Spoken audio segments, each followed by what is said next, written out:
አርስተ ዜና በቅድስት ቤተክርስቲያን ዶግማ ቀኖናና በቅዱሳን አባቶች ላይ የሚሰነዘሩ የዲጂታል መረጃ ጥቃቶች አሳሳቢ ደረጃ ላይ መድረሳቸው ተገለጸ።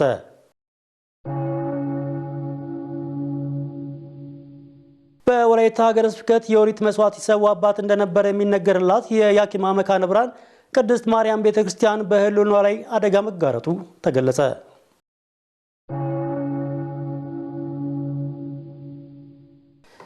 ሰላም እግዚአብሔር ከሁላችን ጋር ይሁን። የተወደዳችሁና የተከበራችሁ ተመልካቾቻችን የዕለቱን አብይ ዜናዎቻችንን አርስተ ዜናዎችን በማስቀደም ጀምረናል። ዜናዎቹን እየመራው ቆይታ የማደርገው ዲያቆን መኮንን ማንኝ። አብራችሁ ቆዩ። በቅድስት ቤተክርስቲያን ዶግማ ቀኖናና በቅዱሳን አባቶች ላይ የሚሰነዘሩ የዲጂታል መረጃ ጥቃቶች አሳሳቢ ደረጃ ላይ መድረሳቸው ተገለጸ። ቴክኖሎጂው እንዴት ለጥቃት መሳሪያነት እየዋለ ነው? መፍትሄውስ ምንድነው? ሲል ሀብቴ ብርሃኑ ተከታዩን ልዩ ዘገባ አዘጋጅቶልና ተከታትለን እንመለስ። ዓለማችን በቴክኖሎጂ ተከባለች። መረጃዎች በየሰከንዶች ፍጥነት እጃችን ላይ ይደርሳሉ። ነገር ግን ይህ በረከት ይዞ የመጣው የዲጂታል መንደር ሌላ ጥቁር ጥላ ጥልቶበታል። የዲጂታል መረጃ ጥቃት። አሁን ላይ ጥቃት የሰይፍና የጦር ሳይሆን የመረጃና የሐሰት ወሬ ሆኗል። በቅድስት ቤተክርስቲያን አስተምሮና ታሪክ ላይ የሚሰነዘሩ ጥቃቶች ደግሞ በአዲስ መልክ ይዘው ብቅ ብለዋል። እንደ አቶ ሳሙኤል ገረመው ገለጻ ጥቃቱ አደገኛ የሚያደርገው በሰው ሰራሽ አስተውሎት ታግዞ መከናወኑ ነው። የመጀመሪያው እዚህ ጥቃት ላይ የሚባለው እንግዲህ የሰው ሰራሽ አስተውሎ እየረቀቀ መምጣት ነው። አንደኛው የሰው ሰራሽ አስተውሎ ታላቅ አቅም ቢኖረውም በአንጻሩ ደግሞ ለጥቃት አድራሾች በርከፋች ነው። በነገራችን ላይ ምን እያልኩ ነው ያለሁት? ኤአይ ራሱ ያጠቃል፣ ኤአይ ራሱ ይከላከላል እያልኩ ነው። ኤአይ አስተማሪ ነው። ኤአይ ምንድን ነው የሚሉት ባለሙያዎቹ? ኤአይ በጣም ምርጥ አገልጋይ ነው፣ ጨካኝ ደግሞ መሪም ነው ይላሉ። አሁን የሚሰራው እኮ በሱ ነው። ቡት እኮ የምናዘጋጀው በሱ፣ ዞምቢ እኮ የሚዘጋጀው በሱ። ሁለተኛ ሐሰት መረጃዎች፣ ቅድምና ስርጭት። ሐሰተኛ መረጃዎች የሰዎችን ስሜት በመቀስቀስ በተለይ ሃይማኖት፣ ዘር፣ ዝነኝነት፣ ሶስቱ በጣም ወሳኞች። ይሄ ዝነኝነት ጠምነት ሰው ይሄ የዝነኝነት መጠማት፣ ብሔርተኝነት፣ አክራሪነት። ሶስተኛ የዲጂታል ስነ ምግባርና ግንዛቤ ጉድለት፣ አባባሽ ምክንያቶች። ስነ ምግባር የለም በጣም ወሳኞች ናቸው። ይህ ዘመናዊ ጥቃት ስልት ቤተክርስቲያን ለዘመናት ጠብቃ የቆየቻቸውን ዶግማና ቀኖናዎችን ኢላማ ያደረገ ነው። ከዚህም ባለፈ የቅዱሳን አባቶችን ስም በማጥፋት ምዕመናን በመንፈሳዊ መሪዎቻቸው ላይ እምነት እንዲያጡ ለማድረግ ይሰራል ተብሏል። እውነትን መጽሐፍ ቅዱስ ምን ይላል? እውነትን ግዛት እንጂ አትሽጣት ይላል። ምሳሌ 23 እንደዚህ ይሄ ነው አንደኛው። እውነት የምትገዛበት ዘመን ነው ዛሬ በሐሰተኛ በበዛበት ዘመን ስለ እውነት ማወቅ ወይ ደግሞ እውነትን አውቆ ዝም ማለትም ትልቅ ነገር ነው። ስለዚህ መፍቀሬ ጥበብ ሶሎሞን እንዳለው ምሳሌ 23 ላይ እውነትን ግዟት እንጂ አትሽጧት ነው የሚለው። ስለዚህ የምርጫ እዛ ላይ ትልቅ ህዝብ ላይ በተለይ በ2016 በዚህ በዩሲ ምርጫ ላይ የሚታይ አንድ ጣልቃ ገብነቶች አሉ። ሌላው የኢኮኖሚ አለመረጋጋት ይመጣል። የምናያቸው ዲጂታል ኢኮኖሚችን ላይ ትልቅ ተጽዕኖ አለውና እሱ ላይ ዲጂታል ኢንዱስትሪውን ላንቀላቀል እንችላለን ካልሰራን። ወጣቱ በጣም ይበተንብንና የወጣት ሀብታም ሆነን ልክ ወፍጮ ቤት ገብተን ዱቄት ሳይወጣን እንደመውጣት ነው የሚሆነውና ዲጂታል ዓለሙ ላይ ገንዘብ ላይኖረን ይችላል። ይህንን የዲጂታል ጦርነት ለመመከት የመረጃዎችን ምንጭ ማጥራትና የማህበረሰቡን የዲጂታል ንቃተ ህሊና ማሳደግ ግድ የሚልበት ጊዜ ላይ ደርሰናል። መረጃዎችን ከምንጫቸው ማረጋገጥ፣ የሐሰት መረጃ በወቅቱ የሚረጋገጡ ተቋማትን ማጠናከር መቻል አለብን። እንደ ሀገር ብቻ ሳይሆን ተቋማት፣ ማንም ተቋም የራሱ የኢንፎርሜሽን ሃይጂን ያስፈልገናል። ሳይበር ሃይጂን እንላለን። በጣም ወሳኝ ነው። ሁለተኛ ዲጂታል ሉዓላዊነት ነው። ዲጂታል ሶቨሬኒቲ ነው። የሀገር የዲጂታል መሰረተ ልማቱን ከውጭ ጥቃት መከላከል ያስፈልጋል። ሌላው የህዝብ ንቃት ነው። ህዝብ አሁን ልክ ማህበረ ቅዱሳን በሳይንስና ሃይማኖት እንደሚያቀርበው ሌሎች የሃይማኖት ተቋማት እንደ ሀገር እየተሰሩ ያሉ ሬዲዮዎች፣ ጠቅላላ ቴሌቪዥኖች፣ ሶሻል ሚዲያውን ከዚህ ካልቃኘ ነው የትውልድ ኪሳራ ነው። በወላይታ ሀገረ ስብከት የኦሪት መስዋዕት ይሰዋባት እንደነበረ የሚነገርላት የያኪማ መካነ ብርሃን ቅድስት ማርያም ቤተክርስቲያን በሕልውናዋ ላይ አደጋ መጋረጡ ተገለጸ። ቤተክርስቲያኗ የሀገርና የቤተክርስቲያንን ታሪክ የሚዘክሩ በርካታ ታሪካዊ ቅርሶች መገኛ መሆኗም ይታወቃል። ተመስገን ፍቃዱ በዚህ ጉዳይ ላይ ዝርዝር አለው። የኦሪት መስዋዕት እዚህ ላይ ከአክሱም ጽዮን ጽላቱን በስደት ምክንያት ከዚያ ጽላቱን ይዘው መጥተው እዚህ ቦታ ላይ አርፈው 14 ዓመት የኦሪት መስዋዕት ተሰውቶበታል። ይሄ ቦታ በኢትዮጵያ ውስጥ ካሉ ከትላልቅ አድባራት ከተደባቢ ማርያም ከመርጡሌ ማርያም ጋር አብሮ የተሰራ በጋሞ ጎፋ ያለው ከብርብር ማርያም ቤተክርስቲያን ጋር አንድ ላይ የተባረከ ቦታ እንደሆነ ታሪክ እንግዲህ የታሪክ አባቶች ይናገራሉ።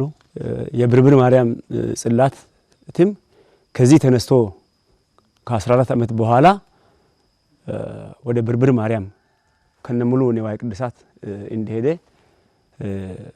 ታሪክ የሚያውቁ አባቶች የታሪክ ትውፊት ያስቀምጣሉ። በሀገራችን ኢትዮጵያ የኦሪት መስዋዕት ይሰዋባቸው ከነበሩ አካባቢዎች መካከል በደቡብ የሀገራችን ክፍሎች የሚገኙ አብያተ ክርስቲያናት ይጠቀሳሉ። ከነዚህ መካከል የኦሪት መስዋዕት ለተወሰኑ ዓመታት እንደተሰዋባት የሚነገረው የአኪማ ማርያም ቤተክርስቲያን አንዷ ብትሆንም ዛሬ ላይ ግን በተለያዩ ተደራራቢ ችግሮች ምክንያት ቀጣይ ህልውናዋ አደጋ ላይ እንደወደቀ የደብሩ አስተዳዳሪ ተናግረዋል። በቦታ ላይ ቋሚ የአብነት መምህር የለም። በትውልድ ላይ ቀርጾ የሚሰራ ግብረ ድቁናን ስርዓተ ቅስናን አስተምሮ የሚያወጣ የህግ ተምሮ ወጣ ምስክርነት ያለው አባት እስካሁን እዚህ ቦታ ላይ የለም። ከዛ የተነሳ ቤተክርስቲያኑ ሙሉ አገልግሎት ዘወትር ክዳን ዘወትር ቅዳሴ በወራዊ ቅዳሴም ወራዊ ቅዳሴ ይቀደሳል፣ ሰንበት ይቀደሳል። ከዛ በተረፈ ግን ሙሉ አገልግሎት እንደ ከተማ እንደ ሌላ ቦታ አገልግሎት ለመስጠት የአገልጋይ ውስንነት አለ። አገልጋይን ደግሞ ከሌላ ቦታም አመቻችተን ከሌላ ቦታ አምጥተን እንዳናስቀምጥ ያው ቦታው ገጠር ከመሆኑ የተነሳ የገቢ ምንጩ በጣም ዝቅተኛ ገቢ ምንጭ ያለበት ቦታ ከመሆኑ የተነሳ የበጀት ችግር አለ። ከዛ የተነሳ ያሉት አገልጋዮች ካህናትም እንግዲህ ደሞዝ አለ አይባልም። ዝም ብሎ ጉርሻ ነገር ተከፍሎላቸው እስካሁን እያገለገሉ ቤተክርስቲያንን ሳይዘጉ አገልግሎት ሳይቋረጥ ቆይቷል። ከዚህም ባሻገር ቤተክርስቲያኗ ለረጅም ዘመናት ጠብቃ ያቆየቻቸው ታሪካዊ ቅርሶች ከአያያዝ ጉድለት አንጻር ጉዳት የደረሰባቸው በመሆኑ የቤተክርስቲያኗን ታሪካዊነት ሊሰንዱ የሚችሉና ንዋየ ቅድሳት ለአደጋ መጋለጣቸውም ተጠቁሟል። እንግዲህ ይቆጫችሁ፣ እዩት፣ ተመልከቱት። ቦታው እንደዚህ ነበረ። አቅም ስላጣ ወደ ኋላ ቀረ። አሁን ወደፊት ለማስቀደም እየሞከርን ነው፣ እየጀመርን ነው እና ስለዚህ ሐሳባችሁንም ከገንዘባችሁም ከእውቀታችሁም እርዱን፣ ተበራቱ፣ በጎናችን ቁሙ። በተለያየ ቦታ ያሉ የዚህ ቤተክርስቲያን ልጆች በተለያየ ቦታ ሆነው ደግሞ ይሄን ቤተክርስቲያን ጥንታዊነቱን የሚያውቁ ሰዎች እጃቸውን ቢዘረጉ ድጋፍ ቢያደርጉ ይሄ ቤተክርስቲያንን በቅርቡ እኛ ማናስመረቅበት ወደ አገልግሎት ማንገባበት ምክንያት የለምና እንግዲህ በተለያየ ቦታ ያሉ ሰዎች እጃቸውን እንደዘረጉ ነው። የአኪማ መንበረ መካነ ብርሃን ቅድስት ማርያም ቤተክርስቲያን ጥንታዊነቷን አስጠብቆ ለማስጓዝ አዲስ ህንጻ ቤተክርስቲያን መገንባት የተጀመረ ሲሆን ህንጻውን ለማጠናቀቅ መንፈሳዊ ማህበራትና በጎ አድራጊ ምእመናን የበኩላቸውን ድጋፍ ሊያደርጉ እንደሚገባም አሳስበዋል። የተለያዩ ማህበራት አሉ፣ ገጠር መረጃ አለ፣ ማህበረ ቅዱሳን አለ፣ ሌላ በጎ አድራጊ ማህበራት አሉ። የነዚህ ድጋፍ ያስፈልጋለኛ። አሁን ውጪ ሌላ መንግስታት ብትሄዱም ጓደኛ አላችሁ፣ ከሰው ጋር ትገናኛላችሁ። ያ እንግዲህ ይስባል። አንዱን ስቦ ይሄን አስረድቶ አቅም ሊያገኝ ይችላል፣ ገንዘብ ሊያገኝ ይችላል፣ እውቀት ሊያገኝ ይችላል። በዚህ እርዱን። ባለ እውቀታችሁ፣ ባለ ገንዘባችሁ፣ ባለ ትምህርታችሁ፣ ባለ ኃይላችሁ እርዱን። ይቺንን ቦታ ቀደምት አድርጉልን፣ ቀደምትነቱን አስታውቁልን። ቅድስት ቤተክርስቲያንን ማዕከል በማድረግ በምንሰራበት የሕክምና ሙያ ውጤታማ አገልግሎት እንሰጣለን ሲሉ የሕክምና ተመራቂዎች ገለጹ። ተመራቂ የሕክምና ተማሪዎች በግቢ ጉባኤ የነበራቸውን ተሳትፎ ሁሉንም ተገልጋይ በእኩልነት ለማየት የሚያስችል ስነ ልቦና እንዳጎናጽፋቸውም ተነግሯል። ሀብቴ ብርሃኑ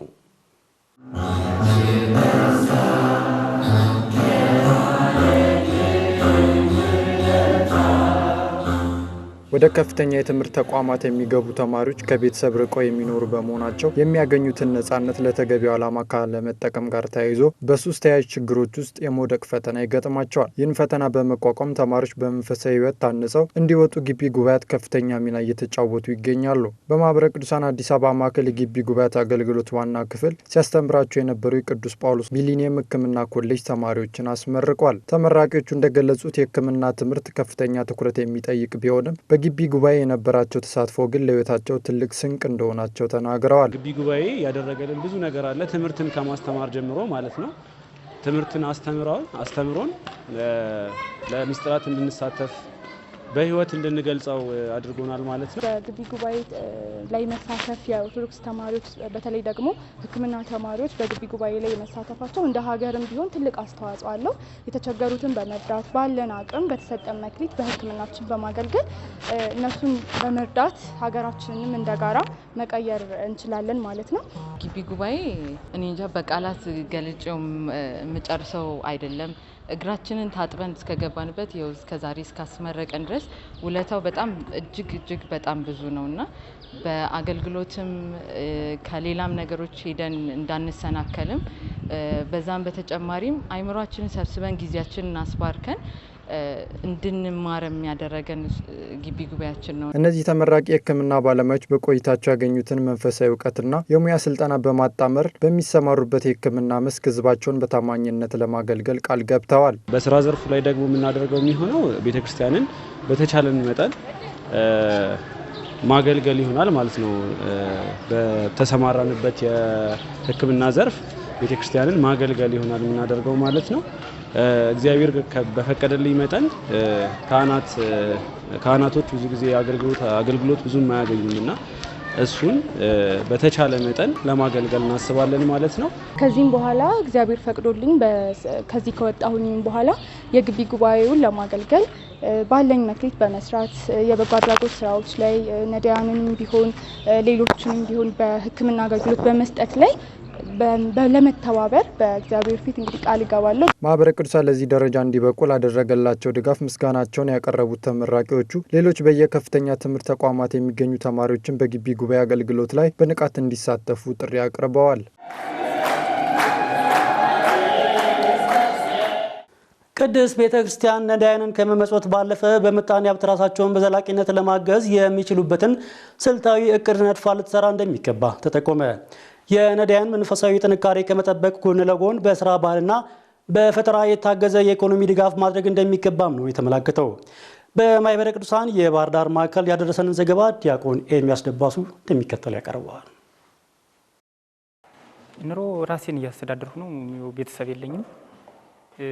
አሁን ነው ቅርብ ጊዜ ብዙ ጊዜ ጀምሬው ነበረ፣ አልተሳካልኝም።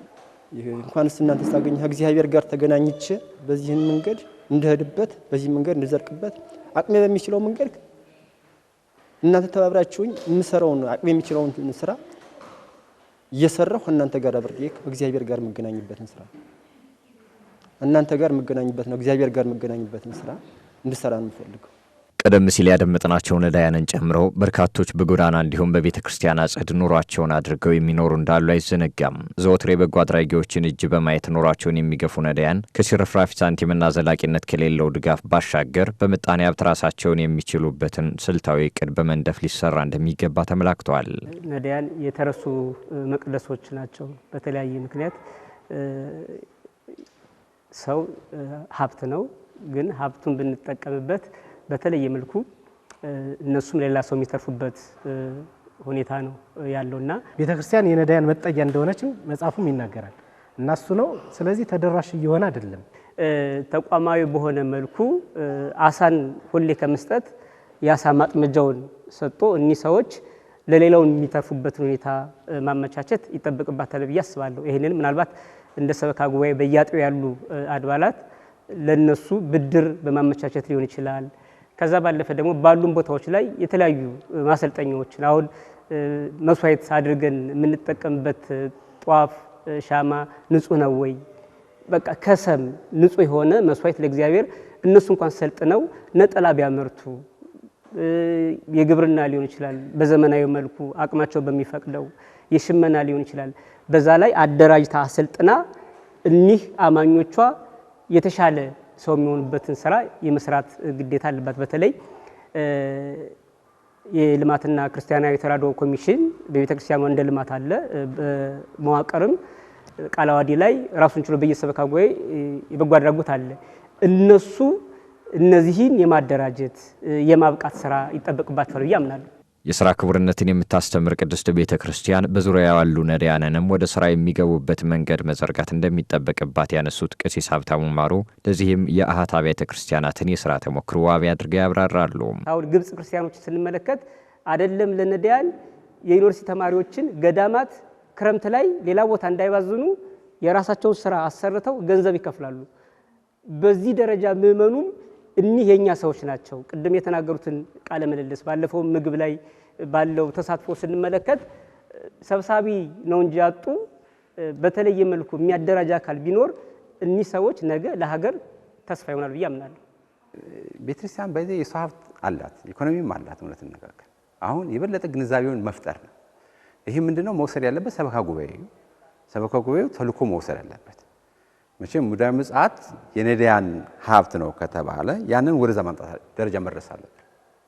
ወደዛ ነገር ከሚመጣው ምንድነው ማህበረሰቡን በማስተማር ነዳያኖችን በዚህ መልክ እንደግፋቸው ብሎ እያስተማሩ ነገሮችን ወደዛ ነገር ያሸጋገር ካልወሰደ እንጂ ያንድ አጥቢያ ወይም ያንድ ተቋም ብቻ የሚዘልቀው አይደለም። በማህበረ ቅዱሳን የባህር ዳር ማዕከል ነዳያን በመንፈሳዊና ምጣኔ ሀብታዊ ጉዳዮች ላይ ራሳቸውን እንዲችሉ የሚያስችሉ ስራዎችን እየሰራ መሆኑም ተገልጿል። እንደ አጥቢያ ሰላም አድርጊ ላይ ማህበረ ቅዱሳን ባህር ዳር ማዕከል ያደረገው ሂደት ትልቅ ግብዓት ነው። ይሄንን በማየት ሌሎች ወረዳ ማዕከላት ሊሆኑ ይችላሉ፣ ሌሎች ማዕከላት ሊሆኑ ይችላሉ እንደ ምሳሌ ተደርጎ ሁሉም ማየቱ ራሱ በቂ ነው። የተናገሩት ቃል ራሱ በቂ ነው። ከዛ አንፃር ሁሉም ባለድርሻ አካል ሆኖ የራሱን ሱታፌ እንዲወስድ ጠይቃለሁ። ይኸው ድንኳን ጥለው የሚመግቡ አባቶች ወንድሞች አሉ። ባለፋሲካ ሲመጣ የነዳያን ማስፈሰቂያ የተባለ የፋሲካ ይደረጋል። ግን ከምግብ የዘለለ ነገር የለም። ስለ ነፍስ ስንቅ የሚይዙበት ጊዜ የለም። ይህ ግን አሁን የተደረገው ማዕከሉ እነዚህ የነፍስ አባት መደበ በየወሩ ትምህርት እየተማሩ ወደ ንስሐ እንዲበቁ ህይወታቸውን እንዲያስተካክሉ ያመቻቸበት መንገድ ትልቅ ትምህርት ነውና በዛ መንገድ መቀጠል አለበት እየገምታለሁ። ማህበረ ቅዱሳን በጋሞና አካባቢው ዞኖች ሀገረ ስብከት ያለውን የአገልጋይ እጥረት ለመፍታት እየሰራ ይገኛል። ማህበሩ ከሀገረ ስብከቱ ለተውጣጡ ቀሳውስትና ዲያቆናት ስልጠና በመስጠት አገልጋዮችን ለማብቃት የሚሰራ መሆኑም ተገልጿል። ተመስገን ፍቃዱ ተጨማሪ ያለው በማህበረ ቅዱሳን የአርባ ምንጭ ማዕከል ከጋሞና አካባቢው ሀገረ ስብከት ወላይታ ካፋና ባስኬቶ ሀገረ ስብከቶች ከተለያዩ ዞኖች ለተውጣጡ ዲያቆናት ስልጠና እየሰጠ ይገኛል። ደቀ መዛሙርቱ ማህበረ ቅዱሳን በአርባ ምንጭ ደብረ ጽዮን ቅድስት ማርያም ቤተክርስቲያን ባሰራው አዳሪ የአብነት ትምህርት ቤት ትምህርታቸውን መከታተል የጀመሩ ሲሆን የማዕከሉ ምክትል ሰብሳቢ ዲያቆን ዶክተር አብነት ታከለ ሰልጣኞቹ የአገልጋይ ጥረት ካለባቸው የገጠሪቱ ክፍል የመጡ መሆናቸውን ጠቁመዋል። እነኚህ ተማሪዎች የተመለመሉት በዋናነት አገልጋይ ጥረት ካለባቸው የገጠር አብያተ ክርስቲያናት ነው የተመለመሉት። ካህን ለመሆን ፍላጎት ያላቸውና በቅስና ለማገልገል ከመጡበት ተመልሶ በቅስና አገልግሎት ለመስጠት ፍቃደኛ የሆኑ ተማሪዎች ናቸው። ምክትል ሰብሳቢው አክለውም ስልጠናው በአገልግሎት ላይ ያሉ ዲያቆናትን በማሰልጠንና ስልጣነ ክህነትን እንዲቀበሉ በማድረግ የተዘጉ አብያተ ክርስቲያናትን በማስከፈት የገጠሪቷን ቤተክርስቲያን እንዲያገለግሉ ያለመ መሆኑንም ተናግረዋል። ተምሮ ሲጨርሱ በመጨረሻ ላይ ስልጣነ ክህነት ተቀብለው ነው የሚመለሱት ወደ የአጥቢያቸው። ስለዚህ በአጥቢያቸው ሙሉ የክህነት አገልግሎት ይሰጣሉ ማለት ነው። ቅዳሴ በመቀደስ ምዕመናን በማቁረብ የንስሐ አባት በመሆን በማስተማር እነኚህ አገልግሎቶችን ሁሉ ይፈጽማሉ ማለት ነው። እንዲሁም በአካባቢያቸው ቋንቋ ስብከተ ወንጌልን ይሰጣሉ። ሰልጣኞቹ በበኩላቸው ስለተሰጣቸው ድል አመስግነው ከስልጠናው በኋላም ኃላፊነታቸውን እንደሚወጡ ተናግረዋል። እናንተ እንግዲህ ይህን ድል ስለሰጣችሁ በጣም ለማመስገን ፈልጋለሁ። እንግዲህ ለወደፊቱ ገጠሪቱ አካባቢ እናንተ በደንብ ስለያዛችሁ በጣም ደስ ብሎኛል። በዚህ መልክ የተከተሉ ጥሩ ነው ብዬ አስባለሁ። እንግዲህ እግዚአብሔር ከፈቀደኝ ተምሬ ከጨረስኩት እንግዲህ ሁሉ ወማሩ ሁሉ አጽናፈ ዓለም ለተባለ እጄ ወንጌል ያደረሱትን ወንጌል ያደረሳለሁ፣ ያልተማሩትን አስተምራለሁ። ክርስትና ሲፈልጉ ቀሰቶ ያሉትን ዳይ ክርስትና ያስነሳሉ። በቃ ብዙ ነገሮች ይመስላሉ ብዬ ነው ተስፋ እጄ ለማስራት ቢቁ ነኝ። እግዚአብሔርን ለማገለገል ቢቁ ነኝ። ምዕመናንን ሁሉን አስተምራለሁ። ከጨቅላ ሕፃናቱን ጀምረን ሰብስቤ አስተምራለሁ።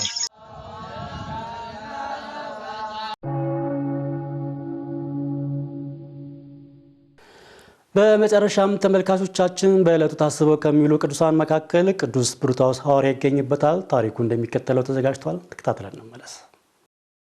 በሐዲስ ኪዳን የመጀመሪያው የውዳሴ ማርያም ደራሲ ነው። ሐዋርያው ቅዱስ ጳውሎስ በግሪክ አቴና ሲያስተምር ወደ ክርስትና ካመጣቸው ብዙ ፈላስፎች ውስጥም አንዱ ነው ቅዱስ ብሩታዎስ። ሐዋርያው ቅዱስ ብሩታዎስ በክርስቶስ አምኖ ሐዋርያትን የተከተለ ሲሆን ሐዋርያትም ቅስና ሹመውታል። ቅዱሳን ሐዋርያት ስለ እመቤታችን ድንግል ማርያም ሲጨዋወቱ እየሰማ መቼ አይቻት እያለ በፍቅሯ ይቃጠል የነበረ ይህ ቅዱስ እመቤቴን ሳላይ እንቅልፍ አላይም ብሎ በሽምግልና እግሮቹ ከግሪክ ወደ ኢየሩሳሌም ተጓዘ። ወደ እመቤታችን ያደረገው ጉዞም ተሳክቶለት በ49 ዓመተ ምህረት ጥር 21 ቀን እመቤታችን ልታርፍ ሰዓታት ሲቀሯት ደረሰ። እመቤታችንንም በአካለ ሥጋ ስላያት በፊቷ እንደንቦሳ ዘለለ፣ እየሰገደም አመሰገናት። መብርሃንም በንጹሐት እጆቿ ባርካው አርፋለች። ቅዱስ ብሩታዎስም በብዙ ሀገራት ሐዋርያዊ አገልግሎቱን ፈጽሞ በመልካም ሽምግልና አርፏል። አምላከ ቅዱሳን ከቅዱሳኑ በረከት ምልጃና ጸሎት ያሳትፈን። የተወደዳችሁና የተከበራችሁ ውድ ተመልካቾቻችን ለሰዓቱ ያዝነውን አብይ ዜናዎቻችንን የተከታተላችሁትን ይመስል ነበረ። ከቀሪው መርሃ ግብሮቻችን ጋር በጋራ ቆይታ እንድታደርጉ እየጋበዝኩ በዚሁ እሰናበታለሁ። ሰላም።